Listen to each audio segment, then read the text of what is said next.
Hello, কেমন আছো সবাই?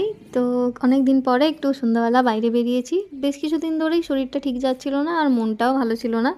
তো আজ মর্নিং ডিউটি ছিল আর সন্ধ্যাবেলা আমরা একটু ফ্রি ছিলাম। তাই একটু বাইরে বেরিয়েছি। অন্তুও এসেছে। ও ১ম এ আসতেই চায় না। খুব ক্যামেরা শাই বলেই মনে হলো আমার। যাই হোক। তো আমরা ১ম এ মার্কেটে পৌঁছে গেলাম। এই হচ্ছে মুচিপাড়া মার্কেট। আমরা এখানে রেগুলারই আসি। বলা যায় রেগুলারই। তো ১ম এ এসে একটু মোমো খেয়ে নিলাম। আর ও আজকে আমার জন্য নিজের হাতে চিকেন বানিয়ে এনেছিল। আমি তো ভীষণ খুশি। এখানের মোমোটা সত্যিই খুব ভালো। ৫০ টাকায় ১০ টা মোমো। বাপরে! এটাই আমার কাছে অনেক বেশি। আর এত টেস্টি। সত্যিই খুব টেস্টি। তারপরে এই দিদির সাথে দেখা হয়েছিল।